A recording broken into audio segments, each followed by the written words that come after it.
Nous sommes à la Foire du Livre et nous sommes au stand des éditions Méo. Il faut dire que la Foire du Livre fête ses 50 ans et nous avons rencontré Françoise Thierry qui a écrit « Sous le rideau, la petite valise brune ».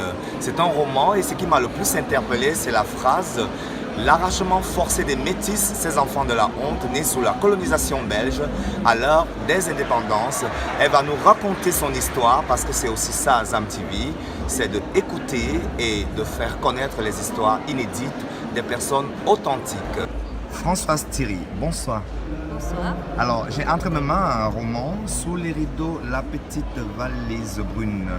Et il y a une phrase qui m'a interpellé là, c'est l'arrachement forcé des métis, ces enfants de la honte, nés sous la colonisation belge à l'heure des indépendances. Pourquoi cette phrase aussi poignante? Alors, c'est toute l'histoire des collectifs, on va dire, des enfants métis nés dans ce contexte-là. Donc, nous étions en fait des enfants, à peu près tous, enfin tous, je dirais. Nos mères étaient africaines, les pères étaient belges ou en tout cas européens. Et il faut dire que dans ce contexte, les mélanges, on va dire, n'étaient pas vus d'une manière très positive, c'est le moins qu'on puisse dire. Et l'appellation enfant de la honte montre effectivement l'image et en tout cas l'esprit dans lequel nous étions vus à l'époque. Il faut dire que les métis les enfants métis n'avaient pas de statut juridique à l'époque. On était là, mais on n'existait pas.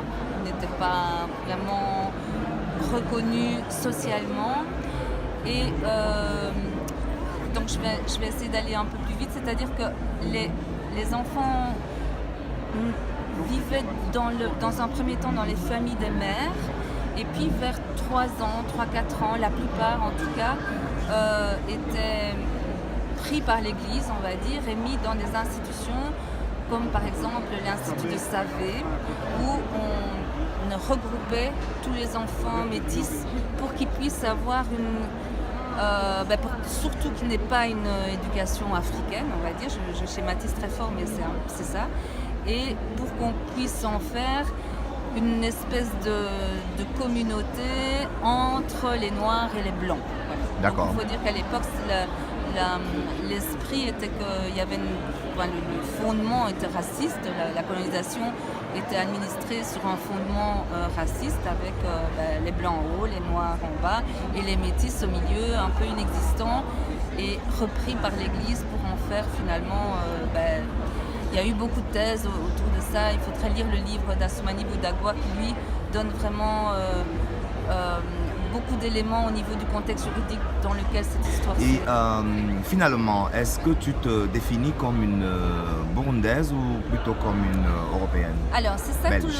tout le propos du livre. C'est-à-dire qu'une fois que je suis arrivée en Belgique, donc j'ai fait comme la plupart des enfants, on a été dans des familles d'accueil jusqu'au moment où moi j'ai été adoptée.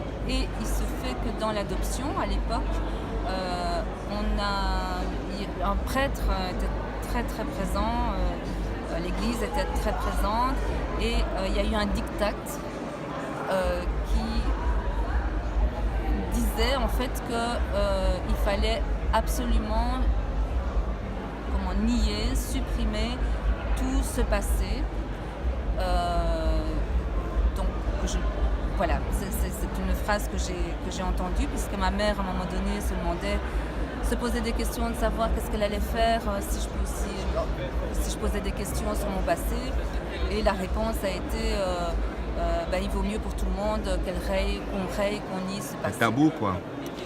C'était le contexte à l'époque, et deux, on le retrouve plus tard, je l'ai vu effectivement explicitement mis dans ces fameux dossiers qu'on a retrouvés plus tard.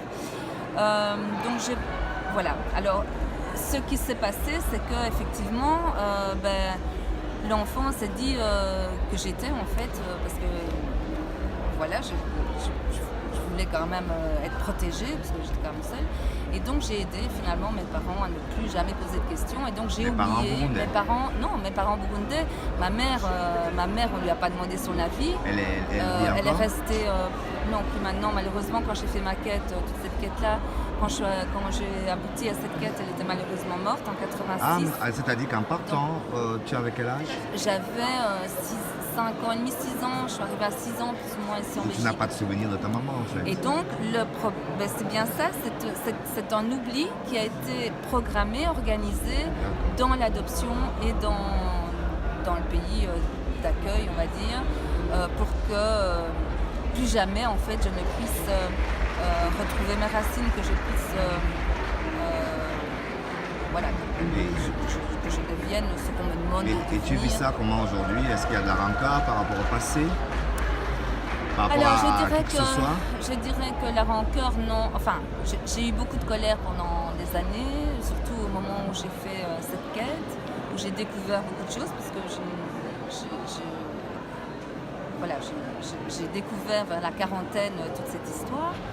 Donc j'ai eu beaucoup de colère, on va dire, mais la colère ne sert à rien, en fait, à part se détruire soi-même. Donc j'ai essayé de transformer cette colère en autre chose.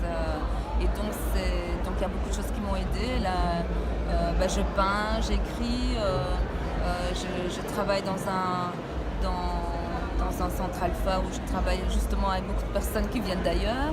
Et donc tout ça m'a aidé, la nature aussi m'aide beaucoup. Donc j'ai essayé de transformer cette colère pour en faire quelque chose de positif. Et mes enfants m'ont beaucoup aidé aussi. Ça me rappelle quelque chose, ça, quand tu parles de transformer, il y a quelque chose qui parle de spiritualité là. Oui, je pense qu'il y a de ça. Je me suis beaucoup penchée vers, à une époque, effectivement, dans cette fameuse quête. Et je pense pour me construire sur cet oubli, j'ai été chercher effectivement beaucoup notamment le bouddhisme, parce que c'est ça aussi. Et donc cette colère que j'ai eue pendant longtemps et qui m'a plutôt détruite, à un moment donné, c'est une question de survie, il faut en faire quelque chose.